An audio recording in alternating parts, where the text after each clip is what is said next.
Welcome to the Krishna Das Pilgrim Heart Hour. In this podcast, Krishna Das shares his warm-hearted and down-to-earth path to the divine. If you are interested in supporting Krishna Das's podcast, please go to BeHereNowNetwork.com/KD. Hi. I heard someone say on a podcast once, I'm a Hindu and a Jew, and 50% of the time I'm an atheist.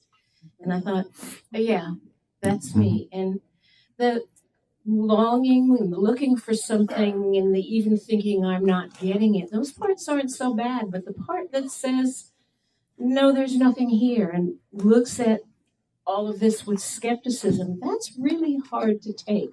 What do you do with the atheist part? I'm an atheist.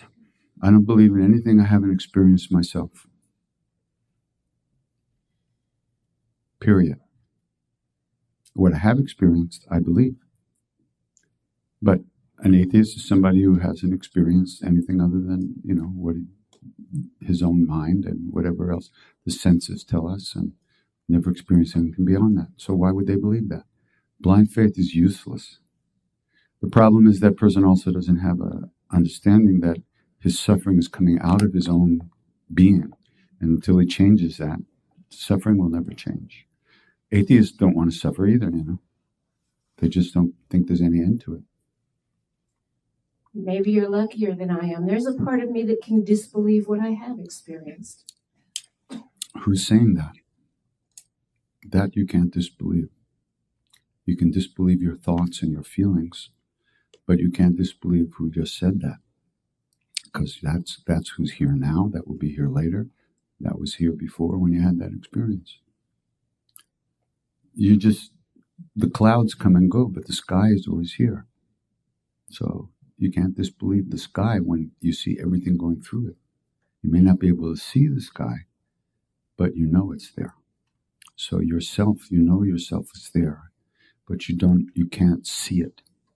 But that doesn't, it's there, but you can't see it. If you want to see it, you have to do something. If you don't, you don't. But you still know you're here. You're always here. Whether you're feeling like shit or you're feeling good, whether you're driving a car or watching a movie, whether you're doing this or something else, you're always here. That here-ness is the self. It's not the thinking about it. It's what's behind all that all the time. So it doesn't matter what you think. You're still here. Try not to be here. I am. You can't. But it would be a good work. Because eventually, if you really tried hard enough not to be here, you'd see how here you are. And then all that other stuff would fall into place. But you believe your emotions, you believe your thoughts, because you haven't gone deeper than that. You haven't anchored yourself. You let them take you away. We all do. We let all that stuff just pull us away like an eagle. Saw this thing on Facebook. This eagle picked up this little kid, right?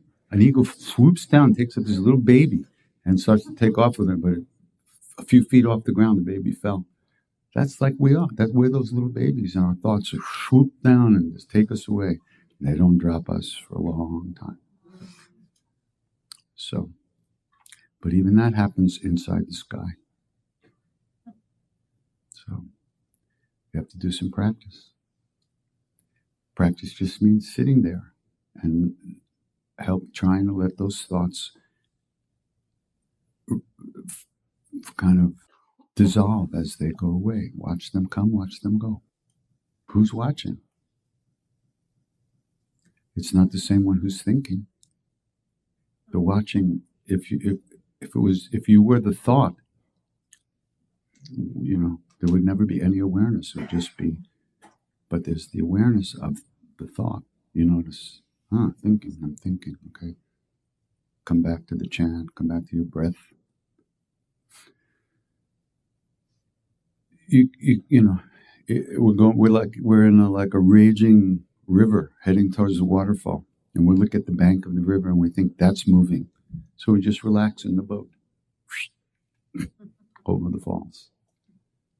Because we think the bank is moving, the bank of the river, and we're still. So that's why we have to do some practice. If we don't, nothing's going to happen. That's okay. If it is. If it's not, do some practice.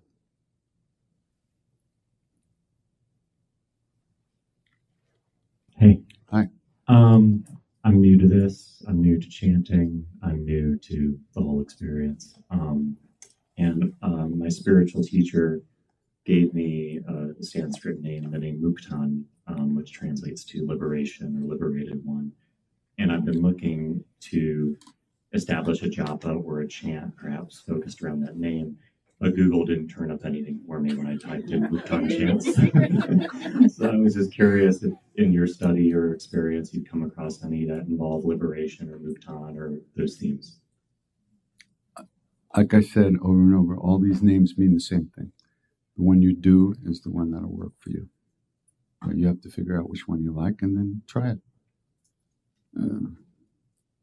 Not sure Google's the right place, but all the information's up there somewhere. So, but it's it's what you do, you know. So why didn't your teacher give you a mantra?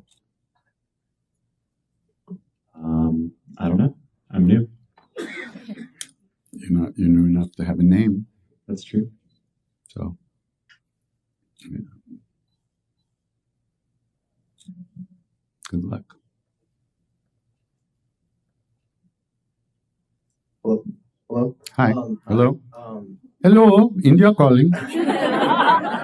So, in your case of when you lost Maharaji, I guess what was the biggest obstacle spiritually for you after his passing, I'm thinking that or I in lost general him. Yeah. of just losing someone who you revere very? Well, I thought my life was over, you know.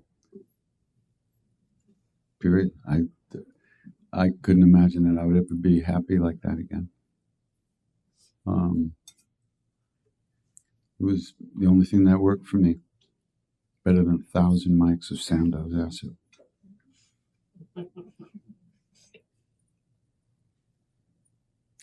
Better than that. And so what was I going to do? Where was I going to find it? It was gone. So I really suffered for a long time. I guess what kind of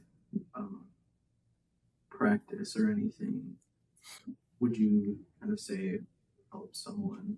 Just surviving helped, you know, because a lot of those clouds just passed as time went on, from having lived through so many of the horrors that I had to live through. Just living through them, you know. There wasn't much practice going on for a long time. Just getting through the day, being really stupid, and then just kind of gotten tired of being stupid, you know. And just living.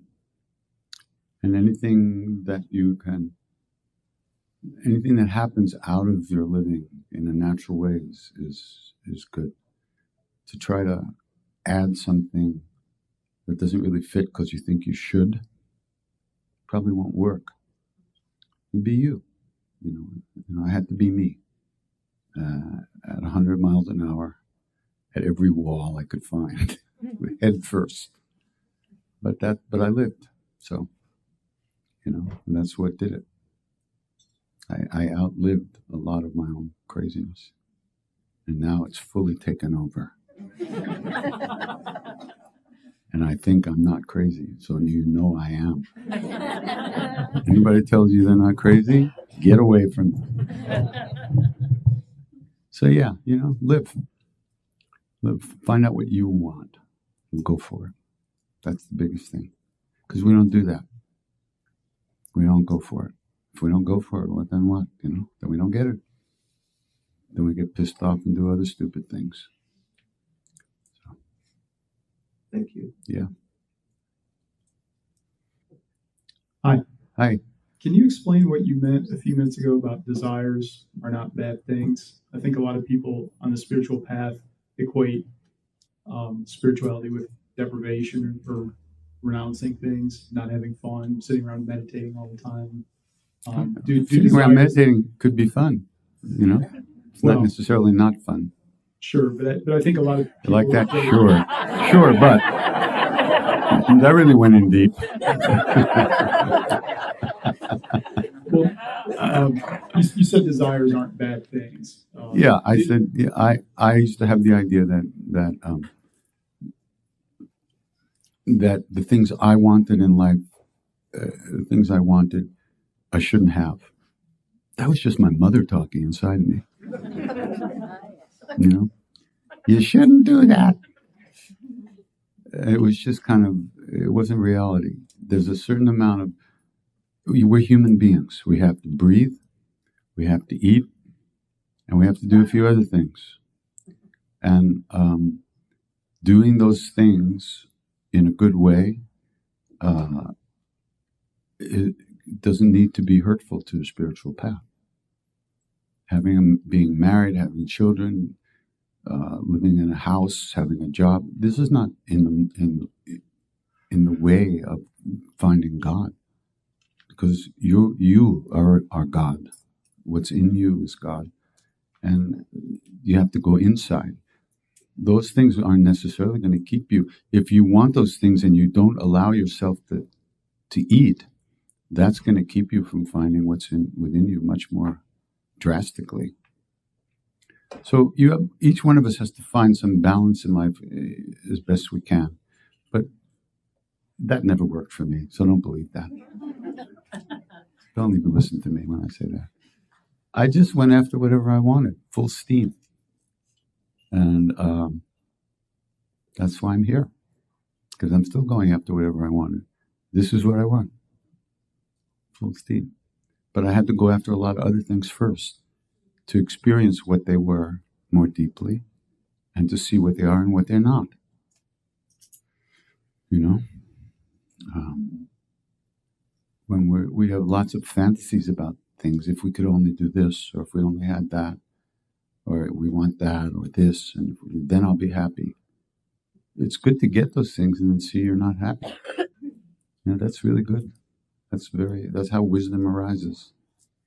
But because we're looking for something outside of us. But once again, we're human beings and we have hungers and we have to eat sometimes. Otherwise, you starve to death. And being a sannyasi is no guarantee that you're any closer to God. It's just the path that you've chosen or has been chosen for you or with your approval. It's not any easier. I don't know if it's harder or easier. It has its own issues. Living in the world is pretty difficult too. Having to get up and go to work and dealing with all the things in the day, that's not easy. How do you remember God in all that? Right? So, living in an ashram and dealing with ashram politics makes having a job look like a piece of cake.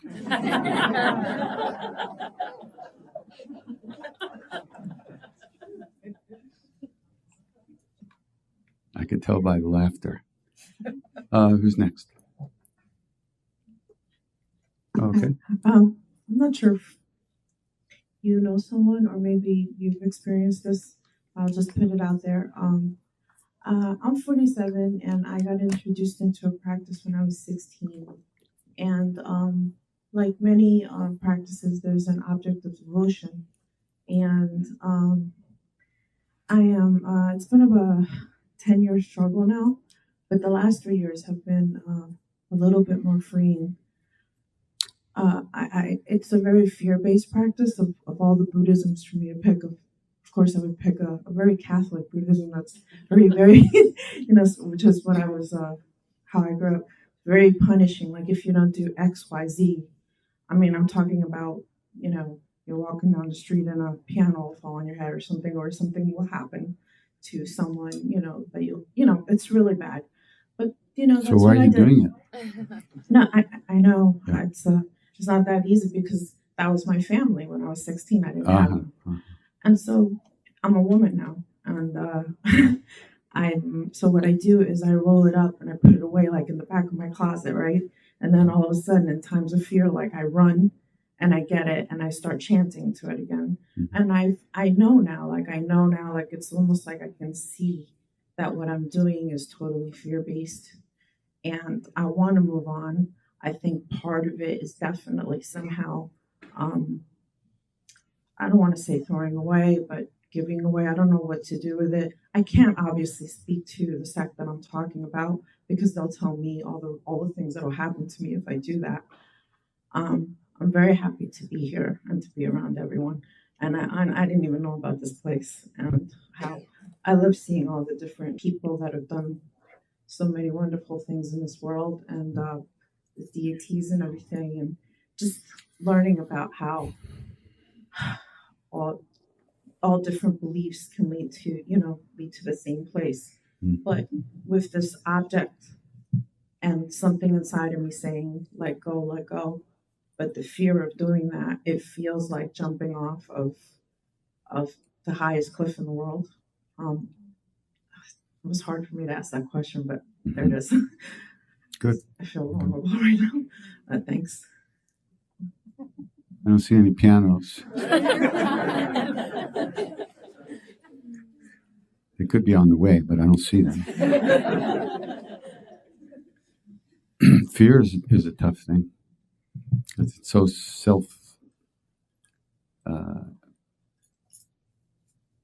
it just renews itself all the time, and there's a whole world you live inside when you're afraid like that. If you were going to be afraid of one thing, which I don't recommend, but if it were to be, it would be your mind, because that's where all this is happening. There are issues that you have, that we have within us, that we're afraid to face, and it's like a self-fulfilling prophecy, God forbid you should trip when you leave this room. The first thing you'll think is because I didn't do that thing in the closet, right? And then you believe that. So it's up to you to tell yourself to fuck off. Nobody else can tell you. You're doing it to yourself. And it's up to you to face the fact that you're doing it to yourself.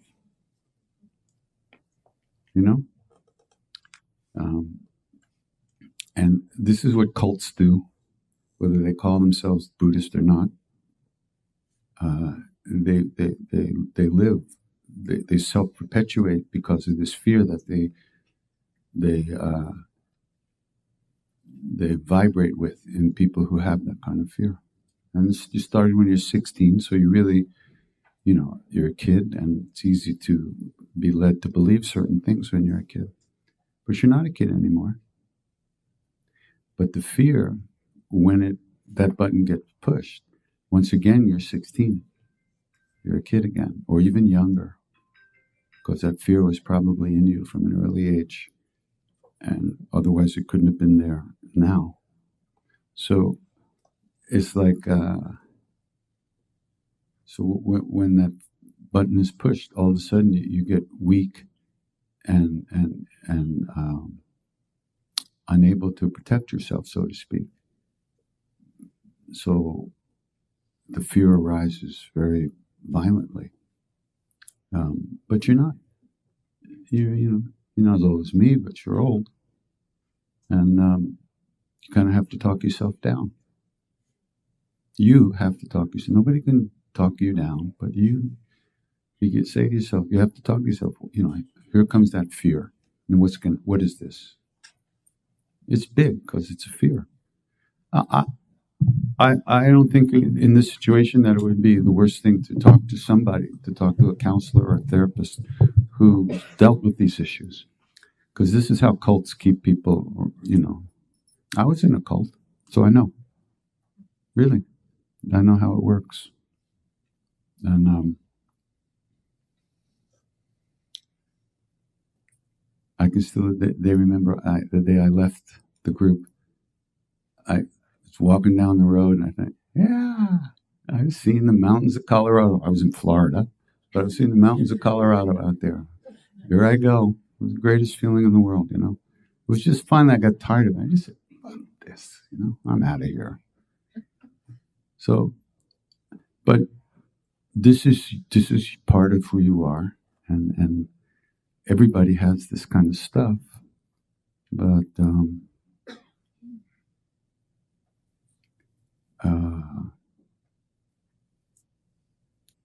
yeah, I would definitely, you know. Where do you live? New Jersey?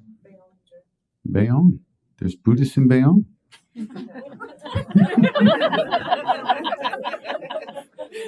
The Bayonne Buddhists.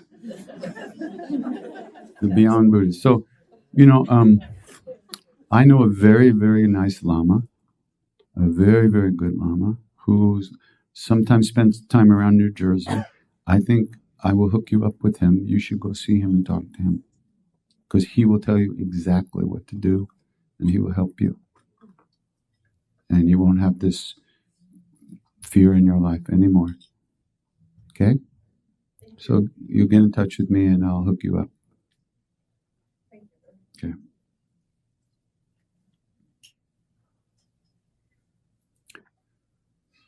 I've heard about it, you know, one thing, one Lama told this person that I knew to a way to honor that connection that you had made with those people, with that group, and yet still end it. So there's a way to do that, even within those lineages, you know, those teachings. So I think that would be the best thing, or a good thing anyway. Okay? But don't worry. Don't worry, nothing will happen.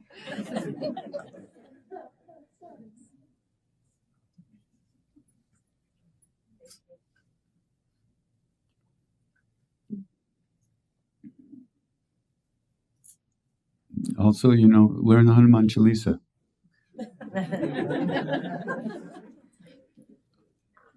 Is that a joke? I would learn one of the, you know, until the time you can meet this Lama, who might not be around right now, it might be a few months. Every day, read the Chalisa one time. Raise your hand. I promise to read the Chalisa every day once.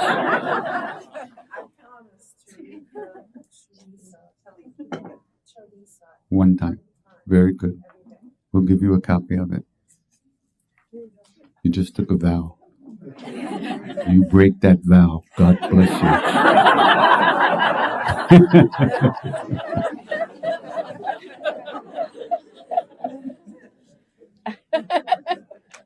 An electric piano will fall out of it.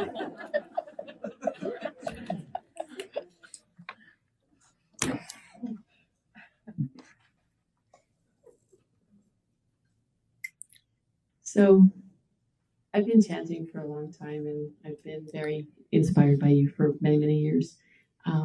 Last year at the Love Light Festival, I made a decision that I was going to learn the Hanuman Chalisa, and I was going to memorize it, and I still haven't. Listen to this. But I still haven't, but I practice it. Yeah, so, but I've been working at it. Okay. And last night when you were saying about how your guru said to just keep saying Ram Ram until you actually feel like you mean it. And today... I didn't exactly say that. I didn't say until you feel like you mean it. Well, till it's right. Yeah. Till you can say it till you correctly. Do it right. Yeah. Well, I've been chanting the Chalisa. I've been listening to the Chalisa, not every day, but a lot since then. And today when we had the afternoon session or the morning session, it's like it pierced my heart. And it was just this... oh my God, like, wow. It was pretty wild because I didn't expect that to happen at all. I don't think anybody ever does, but it was exceptional because it just really got me. I was reading one of the lines and the words just really spoke to me. Mm-hmm. And then it was like, then the crying begins and then it just, you know, you kind of open up. So now I'm going to really memorize it. But it was profounded. I didn't expect that at all. It was cool. If you hadn't put the effort in first, that wouldn't happen. I'm wondering if you can speak to the differentiation between going after what you want, desire, and like a willfulness. You need will. Will is what moves you. And it directs your energy. Without will, where's it go? What do you do? Whether it's you're trying to direct your attention, that's also your will. I remember I told this many times, but when I was in the jungle with this old Baba who was 163 at the time, he said to me one day, he looked at me and said, He was like, you have to develop willpower. And my first thought was, willpower? What do I need that for? And then he kind of went like he saw my thought. So he did something, and he showed me inside of myself what he was seeing. And it was pretty intense. I saw that I was putting chains around my ankles. I was not going after the things I wanted in life. And I was all justifying it with, I don't need that. I don't need this. I'm, all this kind of stuff. But I really wanted things that I wasn't going after, things I want. And I saw that I had this kind of funny thing, like that there was spiritual life and worldly life. And that you could live a spiritual life and you didn't have to, But I was in the world. I saw there was only one life, mine. Right? And if I wasn't going to live it, who was going to live it? I was not going after the things I wanted. I wasn't living fully. And that was a big moment for me. Willfulness, by that I mean, I take it to mean inappropriate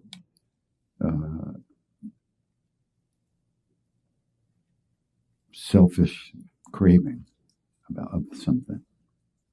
But not good. Yeah, perhaps. But do you think it's possible to experience like that kind of want and desire in a positive way, and at the same time have that craving and want it? So those two things happening together. Okay, let's do this again. So you have a desire for something, and which is called craving. Desire is craving.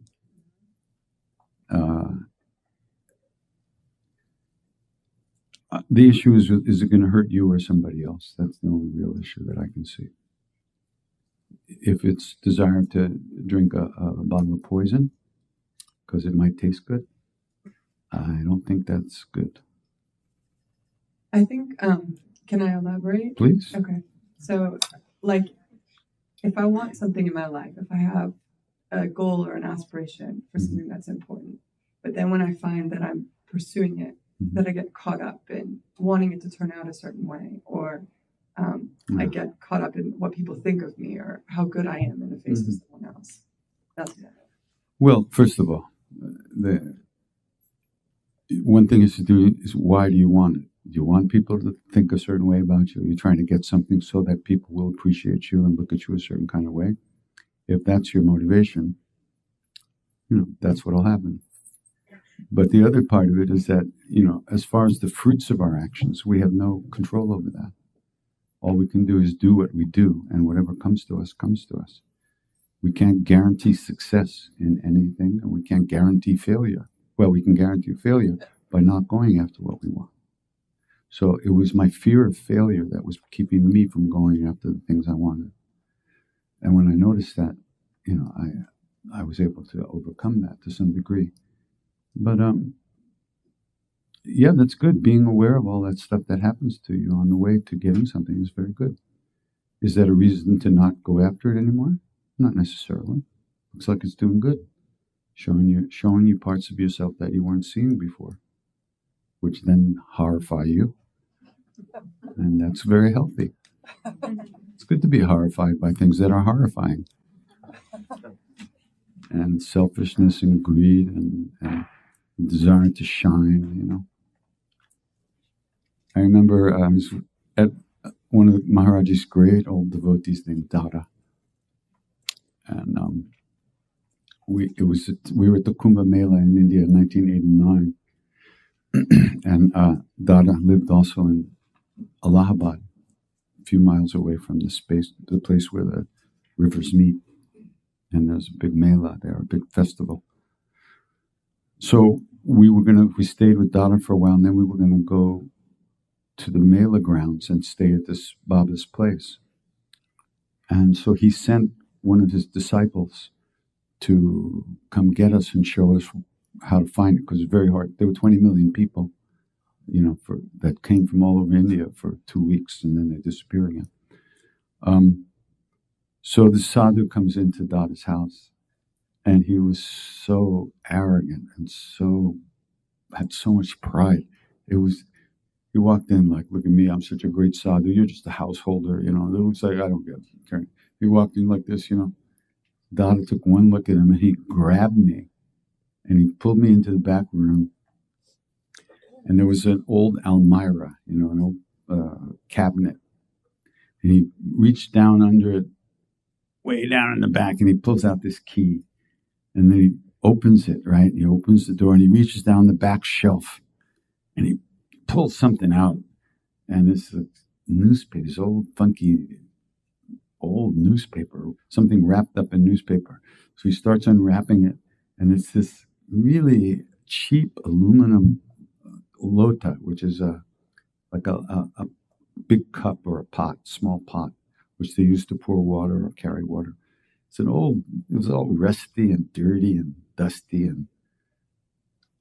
and he looks, and he takes it, and he holds it up to me, he goes like, Krishna Das, do you see? Do you see? No, Dada, I don't see. No, do you see? Do you see? I know, Dada, I don't see. He looks at me, he goes, you don't have to shine. And he just wrapped it up again.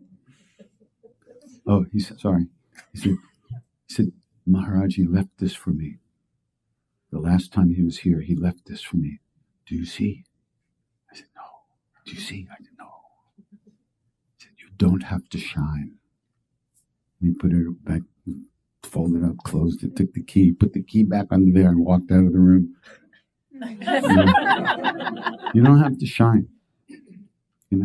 Most of everything we do in life is designed to make us, to shine us up a little bit, so people will like us and look at us and appreciate us more, and we get some attention, some affection, but we don't have to shine.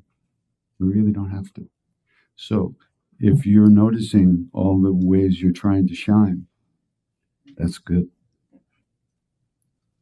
Otherwise, how can you let go of that stuff if you don't notice? Right? It's not going to help you get happy. You're just going to spend all that time shining yourself up, and you fall apart. Your arms fall off, or your legs fall, because you've been shining so much. So, the desires are not necessarily bad. They don't necessarily lead to shining, but they lead to fulfillment in many ways, and they lead to wisdom too. Because you want something, you go after it. Look at all the things you're learning by going after something. If you stayed home and watched TV, you'd never see these parts of yourself. If you don't see them, who will see them? If you can't let go of them, how will you ever really get what you really want? Since those desires to shine and attract this and attention and all that stuff, that's in the way of real love. So, Dada was too much, He was really something. Anything Maharaji said, he said, yes, Baba. Dada, you are an idiot. You have no brains. Huh, Baba, I have no brains. Yes, I have no brains. If I was your wife, Dada, I would have thrown you out long ago. Yes, Baba, she would have thrown me out. Yes, she would have thrown me out. Yes, you have no brains. Huh, Baba? No, Dada, you have brains. And then he goes, Dada, I have plenty of brains. Yes, Baba, you have plenty of brains. Yes, you have brains too, Dada. Yes, Baba, I have brains too. It didn't matter what Maharaji said, Dada. He just said, yes, Baba, It was unbelievable.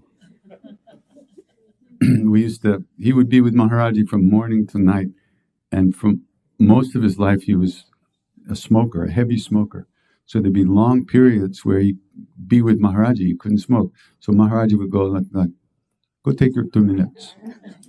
So he would run to our room in the back. We always had an ashtray, his favorite brand of cigarette, and some chai ready for him. And he would come in and he would start smoking cigarettes and drinking chai and telling us Maharaji stories like this. And then all of a sudden you'd see, like, you'd feel him start to move, and you'd see that he was starting to throw the cigarette down, and put the teacup down. And then we heard Maharaji, Dada! But he heard it before anybody heard it, before it was even a sound. He was already moving in that direction. It was so cool. So cool. One time Maharaji says to him, Dada, I could have been a really big saint. But I had one fault. What's that, Baba? Too much compassion. Really? When he said a really big saint, he means, who walked around those fancy clothes and drove big cars and, had thousands and millions of disciples and everything. He was just so far beyond that shit. It's unbelievable. Everywhere he sat down, whoosh, it became a town. People showed up from everywhere. How did they know he was there? Whoosh, like this.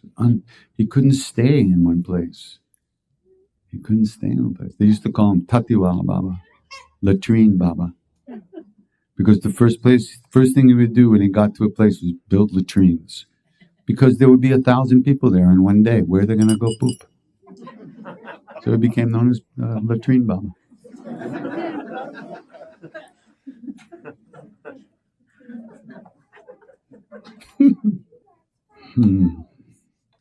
He used to say, people come here and they think they can fool me.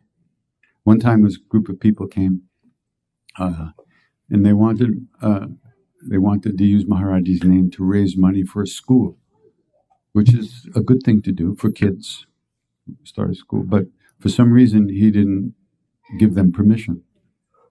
And when they left, he said, people come here, they think they can fool me. I go on fooling the whole world, and people think they can fool me. He just kind of went.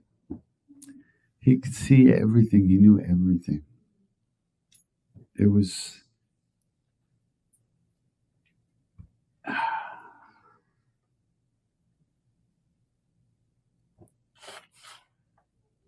And he knew everything about us, and he still loved us.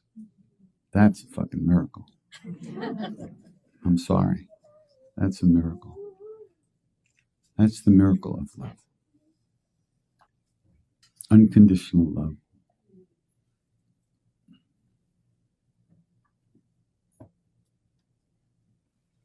We spoke last night, and you mentioned that you just were at San Quentin prison. Yeah. I'm just curious if while you were there that evening, if some message came through or something that you shared with the people there that you could share with us. It's funny. We had a great time. It was being in a room full of murderers is really a great experience. These guys are really great. And they weren't just, it wasn't the general population. I have a friend who goes to San Quentin 2 or 3 times a week and leads workshops and groups, and they do a lot of work on themselves and real serious work, not just meditation, but real looking at themselves and their motives and their lives and trying to understand and forgive themselves and others for what they've been. Most of these beings have been abused and hurt in ways that we can't even imagine, and that just translates to the next generation, So it was out of a very large population. There were just probably a few hundred people who could even come, and I think just a couple of 150 people maybe came. So they don't really know the Indian chants too much, although people go and chant there. So I sang. We was going along pretty nice. We're having fun. It's my second time there. Then I sang Jesus on the Main Line, and everybody got happy. It was good. So then I went and sang some of the songs I sing in Soundcheck, which are like some country and western songs and stuff like that. We had a great time. We had a really good time. one guy came up to me afterwards and he said, you know, there are people who say we don't deserve to have things like this. And I said, yeah, those are the people who don't deserve it. And he just laughed. These guys really, I mean, look, we're so spoiled, you know. We get a little bored, we put on some music, or we go out and smoke a joint under a tree, you know, or we go here, we do that. We're just like, these guys got nowhere to go.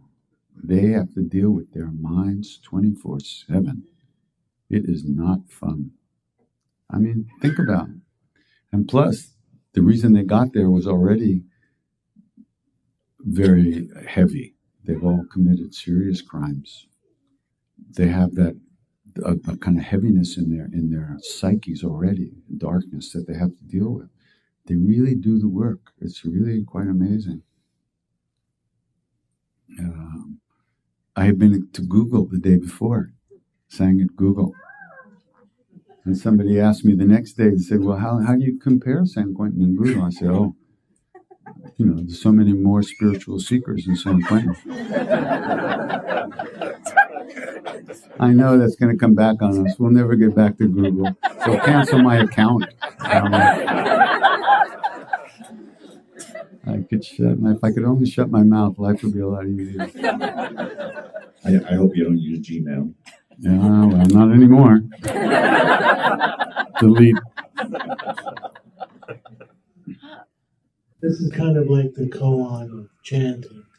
Do I chant or am I a silent meditator?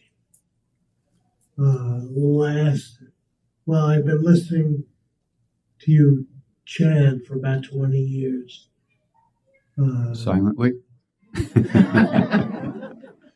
No, at times, furiously, Uh-huh. Joining in all kinds of environments. Mm-hmm. And this was the first time that I've seen you in person, a live in-person thing, which is very different. As you know, I had been a classical musician years ago. Mm. And when you see a musician engaged in really the act of love, the freshness coming through, the unique blend of memory and this moment, the now.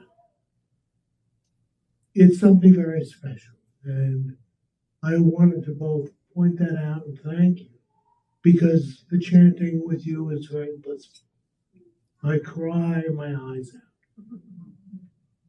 And then there's something that's very interesting that you seem to take good note of, but we don't address very often. And that is the few moments right after the chant ends. We've built up this enormous energy, this blissful vortex of energy. And then everything goes silent. And it's like this vortex has gone directly into the center of my heart. And there's just this space, the emptiness, and yet the fullness. It's both. It's like totally empty, but totally full. And I realized that's really the place I want to be. Not the one that's shaking and round, but the one who is present in that way, that deep way. Can you speak to? Well, the way you got there was by jumping up and down and being stupid. Don't forget that. The silence is not the absence of noise. The silence is presence of real love, of pure awareness, of being. That's always here, but we don't recognize it. So by chanting, we're invoking that place. But because we're paying attention, our minds are coming back from the dreamland that we live in all day long by singing these chants out loud or not. It doesn't really matter, but however we do it, we do it. So we're invoking that silence. The silence is the true name, the sound that, the unstruck sound, the sound that is silence. So, but you can't willfully enter that place because you've got to take your clothes off to get there. You can't go in there. We can be aware of that, and it is our true nature. We don't go there. We recognize it within ourselves through these practices. So without the noise, you don't hear the silence. In this case, there's a beautiful quote by St. John of the Cross. And in the beginning, the Father uttered one word. That word is his Son, and he utters him forever in everlasting silence. And it is in silence that the heart must hear. But it's not a willful silence. You can't use personal will to enter into these states. Egocentric will can get us to do the practices that transcend the ego, but the willful ego itself can never enter into those states because it's always here. We're cut off from it by our me-ness, which is what's dissolved temporarily by the chanting. And then our karmas recreate our me again and again and again. But little by little, the more we enter into that deeper place, that house is no longer created quite as lavishly, so to speak. That's what Buddha said upon his enlightenment. He's recognizing his enlightenment. He said, "Oh, house builder, you're not going to build any more houses for me. We keep building this house for ourselves every day, the house of me and all our stuff." That's what we do. This idea that we are who we think we are.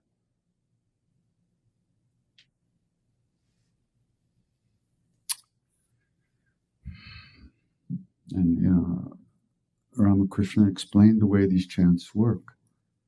He said that every repetition of one of these names has magnetism. It's like a seed that within it carries a huge tree. It's a tiny seed, but the tree is there. Every repetition of one of these names has that within it. And he said, so these seeds might get scattered by the wind and fall on the roof of an old house in the middle of the jungle somewhere. And now Ramakrishna lived in the 1800s, and the tiles that they sometimes used on those roofs were baked in the sun. They weren't really very hard, but they were hard enough.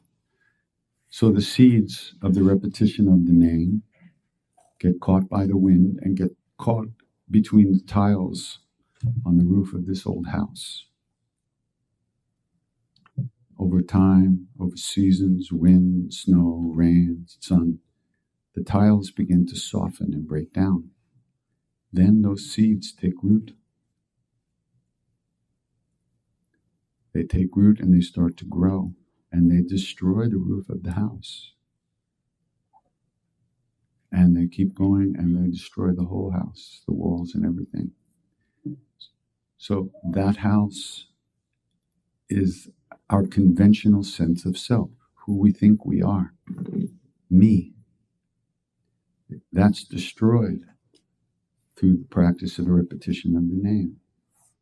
So that house with the roof is a temporary structure.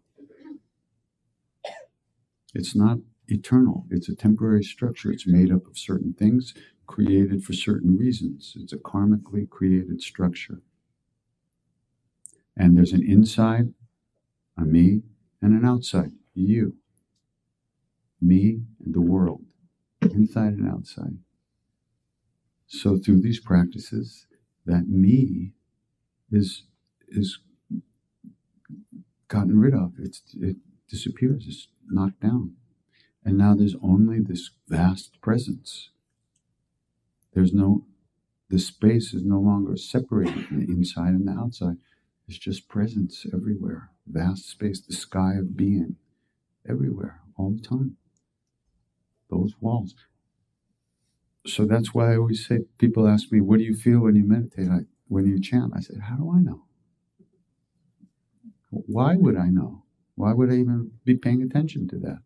I'm just paying attention to the chanting itself, the sound of the name. I'm not thinking about what I'm feeling or not feeling. And when I am, that becomes something to let go of, and I come back. If you can let go. There will come a time when there'll be nothing to let go of. And guess what? That's it. You just said the name the right way. So if you can let go, let go. So that silence is always here. It's always present. That's being. It's not the absence of noise. It's the absence of non-being. It's the absence of thought, of mental activity, all that stuff. And those states cannot be entered into through the use of personal will. Only by relinquishing the attachment and identification with the thoughts and the stories and all that stuff, and coming back again and again and again and again until you getting more comfortable sitting more deeply in yourself in a relaxed manner. They call it Sahaj Samadhi, they call it the natural state, because it's who we are. Who we think we are is completely unnatural. It's a program that's running, lots of programs that are put into us. The way we grew up, where we grew up, who our parents were, how they grew up, all that stuff. That's who we think we are. So we're deprogramming ourselves from that by practice. But silence is always here. Guru is always here. Love is always here. Couldn't be anywhere else. Anybody else? Yeah? I love your music. I love your stories. I think I maybe even love you. But I am not my stories, but thank you. Well, that's kind of my question. So I work with people who have experienced horrible trauma and pain caused by other people. I myself have had horrible experiences with other people. And so I hope this question doesn't come off the wrong way, but why should we, or why should one listen to you? Why did you come here today? To ask that question, right? You shouldn't listen to me. You should listen to you. That's what I was hoping you'd say. I said it. I mean, whatever I say, you're gonna think about it. You're gonna react to it. You're gonna say, "Wow, that sounds good," or you say, "That doesn't sound good." I will never ask you to believe something that to take blind faith. Why would I do that? I wouldn't do that. Anybody asks me to believe something that I don't believe, I just walk away. But if I think, well, what they're saying might be true. If I do this, then that could happen. If I quiet my mind, maybe I'll suffer less. So maybe then I would start to investigate how to quiet the mind. Something like that. So if I say something that kind of lights you up, that you think is useful, go for it. Probably, everything I say is meaningless. You don't even know that song. That's how old I am. Anyhow, so that's good. One thing I'm not doing, I wouldn't even imagine doing, is asking you to believe whatever I say like gospel truth. How would I know gospel truth? But I've had a lot of experiences in life, and I'm still alive. So I talk about it. Anything that works for you, take it. Anything that doesn't, throw it away. Yeah. Yeah. So hum.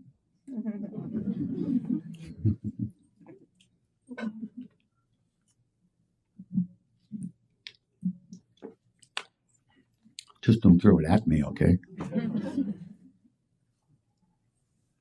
All right, well, okay, somebody over here, yeah.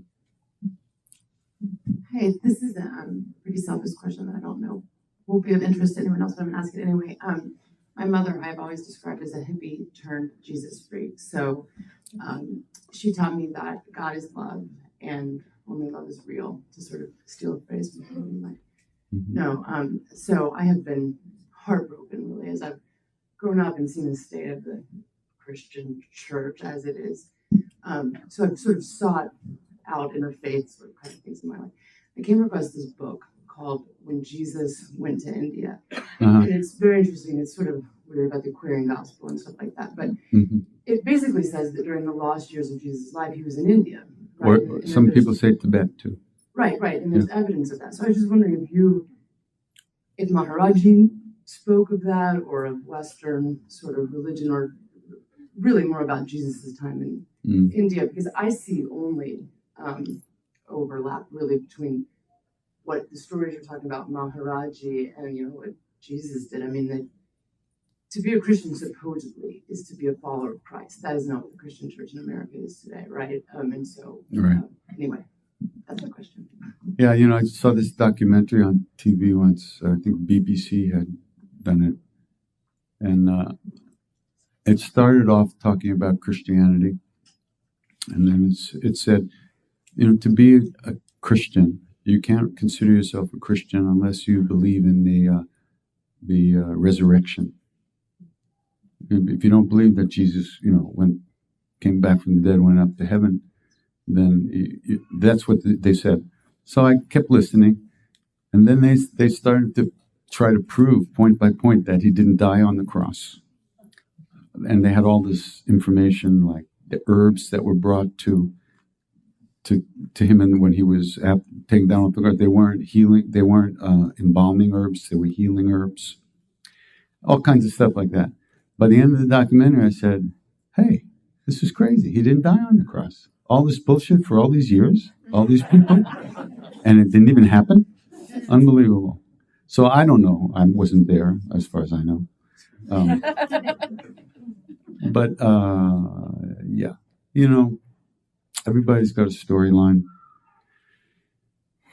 Maharaji spoke to us about Jesus a lot. It was shocking at first. I mean, really shocking. Because first of all, we were all Jewish, almost all of us there. What do we care about Christ, If somebody mentioned Moses to him, he looked like he didn't even say anything. So, he talked to us a lot about Jesus, and with great emotion. Really extraordinary. And one time we were all sitting with him, he said, "Oh, all you people were with Jesus." Really? We looked around, and that's strange. I mean, the things like that he would say. And he said, when I was going to kill myself at one point in India, in the temple, I was going to jump in the river, It was only 6 inches deep. But I kind of knew there was a kind of a rock. If I could get my head down underneath that rock, and maybe I wouldn't be able to get up in time, I could kill myself. He looked at me and said, "What are you going to do, kill yourself?" Ha! He laughed. He said, "You can't die. Worldly people don't die. Only Jesus died the real death." I'm looking at him like,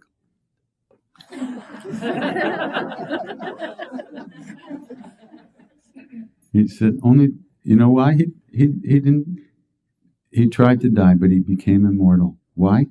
Because he never thought of himself. Thoughts of me never arose in that being. He was a fully enlightened being. One with God. just like the saints in India, just like the great beings everywhere who have reached that state. He wasn't. Every cult says their leader is the only one who ever made it. So, what are you going to do? But that doesn't change who he is, and it's not easy for thoughts of yourself not to arise. I don't know if you've ever tried to sit quietly, right? So, but in a being like that, or Buddha, they are at the end of all their karmas. There's nothing more created for them. There's no illusory sense of self anymore. There's just the universe, the whole thing, right? God, so to speak. So, Maharaji was very, very, he said, he never died. No one understands. He never died. He's one with all beings. They don't understand. So the Jesus that he was talking about isn't the same one you hear about over here. But, and when he told us to meditate like Christ, what? So he said, how is that? He said, he lost himself in love. Right? So,